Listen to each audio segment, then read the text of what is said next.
In the volatile Horn of Africa, where shifting alliances and regional rivalries often dictate the fate of nations, Eritrea stands out as a nation with outsized strategic importance.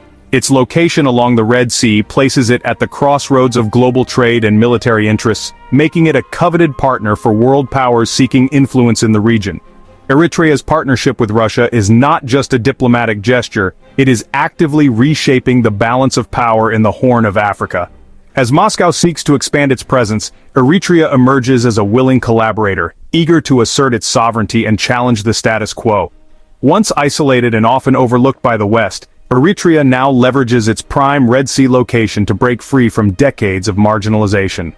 By aligning with Moscow, Eritrea is not only seeking security and investment, but also a chance to redefine its role on the world stage, forging a new path that serves its own interests. For Russia, Eritrea offers a rare and valuable strategic foothold in a critical maritime corridor. With access to the Red Sea, Russia can project power into the Middle East and Africa, amplifying its global reach and challenging Western naval dominance in these vital waters. This alliance is more than a matter of convenience.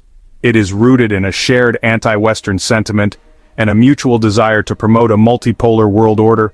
Both nations see themselves as challengers to Western hegemony, united by a vision of greater autonomy and influence. The partnership now spans military cooperation, economic investment, and diplomatic support. Eritrea gains a powerful patron on the world stage, while Russia secures a loyal ally in a region of growing strategic importance. To truly understand the depth of this bond, we must look back at Eritrea's long history of isolation, its struggle for independence, and the calculated risks it now takes by siding with a resurgent Russia in a rapidly changing world. Eritrea's foreign policy was forged in a 30-year war for independence, instilling deep distrust of outside powers. After independence in 1993, hopes for international engagement faded as border wars and internal crackdowns isolated the nation. Sanctions and accusations of supporting militants further entrenched Eritrea's siege mentality. The regime's narrative of victimhood and defiance pushed it to seek partners who wouldn't demand reforms. Russia's emphasis on sovereignty and non-interference resonated with Eritrea's leadership. For Asmara, Moscow became a strategic alternative to the West, one that didn't question its domestic policies. This alliance is less about friendship and more about survival and regime security. Eritrea's loyalty to Russia is most visible on the world stage, where diplomatic gestures and public statements reinforce a growing partnership. This alliance is not just symbolic, it is a deliberate and strategic choice by both nations, rooted in shared interests and a common opposition to Western influence. In 2022, Eritrea was one of only 5 countries to oppose the UN resolution condemning Russia's invasion of Ukraine. This bold move signaled unwavering support for Moscow, even as the majority of the world condemned the aggression. Eritrea's vote was not just a diplomatic gesture, it was a clear message to the international community that it stands firmly with Russia, regardless of global pressure or potential consequences. This stance gives Russia symbolic allies and undermines the narrative of global isolation. For Russia, Eritrea's support is a valuable asset, providing a sense of legitimacy and solidarity in international forums where criticism is mounting. In return, Russia has increased its engagement with Eritrea, holding high-level talks, signing new agreements, and expanding cooperation in areas such as trade, security, and technology. These interactions are designed to strengthen ties and demonstrate that both countries can benefit from standing together. Both regimes amplify anti-Western narratives, using state media and coordinated campaigns to legitimize their rule. Through news broadcasts and official statements, they portray themselves as defenders of sovereignty, resisting what they see as Western interference and double standards. For Eritrea, this alliance is more than just a partnership, it is a shield against Western pressure, sanctions, and criticism. By aligning with Russia, Eritrea sends a message that it cannot be coerced or isolated by the West, and that it has powerful friends willing to stand by its side. The partnership is a calculated move to gain leverage and international relevance.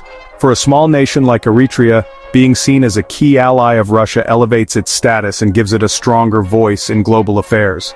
Ultimately, it's a diplomatic strategy rooted in defiance and mutual benefit, allowing both countries to challenge the prevailing world order and assert their independence on the global stage. Military cooperation is the backbone of the Eritrea-Russia relationship. Russia eyes the Red Sea for naval access, while Eritrea's ports offer Moscow a strategic gateway. Even the prospect of a Russian base in Eritrea unsettles regional and Western powers. For Eritrea, Russian military support means security against rivals and a modernized defense force. Arms deals, training, and intelligence sharing deepen the alliance, bypassing Western restrictions. Reports of illicit networks and shadowy deals highlight the regime's willingness to operate outside global norms. For both, this partnership is about hard power, survival, and projecting influence. Economic ties, though less publicized, are vital to the alliance.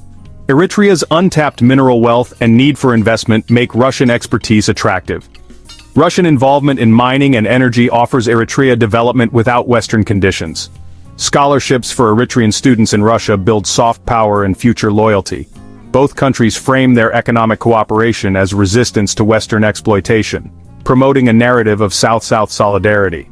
This partnership allows Eritrea to maintain control while gaining resources to sustain its regime. The economic dimension is a lifeline, reinforcing the alliance's strategic depth. Eritrea's alignment with Russia is part of a broader global shift toward multipolarity, where power is no longer concentrated in the hands of a single superpower. Instead, countries like Eritrea are seeking new alliances to assert their sovereignty and protect their interests on the world stage. This move is not just about diplomacy, it's about survival in a rapidly changing international order. As U.S. dominance wanes, the Horn of Africa becomes a battleground for influence, with global and regional powers vying for strategic footholds. The region's location at the crossroads of the Red Sea and the Indian Ocean makes it a prize for those seeking control over vital trade routes and military access points. Eritrea uses its Russian ties to hedge against Western pressure and regional instability. By deepening its relationship with Moscow, Eritrea gains a powerful ally capable of providing diplomatic cover, military support, and economic opportunities that might otherwise be out of reach. Ongoing tensions with Ethiopia and shifting alliances make a powerful patron essential.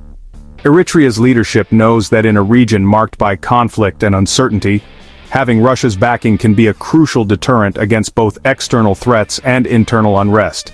Russia's growing regional presence adds complexity, positioning Eritrea as a key player in new power dynamics. The Kremlin's involvement in Africa is not just symbolic, it brings tangible shifts in military, economic, and political influence that ripple across the continent. This maneuvering is high stakes. Eritrea bets on Russia to secure its future amid global uncertainty. The risks are significant, but so are the potential rewards if Eritrea can navigate the shifting alliances and unpredictable outcomes of great power competition. The alliance is both pragmatic and ideological, reflecting Afwerki's anti-Western worldview. For Eritrea, aligning with Russia is not just a matter of convenience, it's a statement of defiance against Western dominance and a bid for greater autonomy. Eritrea's fate is now tied to the unpredictable currents of great power rivalry, where every move could reshape its destiny and the balance of power in the Horn of Africa. The Russia alliance brings risks as well as rewards for Eritrea. Siding with Moscow deepens Eritrea's isolation from the West, threatening access to aid and investment. Over-reliance on Russia is risky. Moscow's support could waver if its priorities change. The partnership entrenches authoritarianism, shielding the regime from reform and prolonging repression. Eritrea's people bear the cost as indefinite national service and mass exodus continue. For the regime, it's a calculated gamble for survival and influence. For Russia, it's a strategic foothold at minimal cost. For Eritrea's future, the alliance is a perilous wager, trading long-term prosperity for short-term security.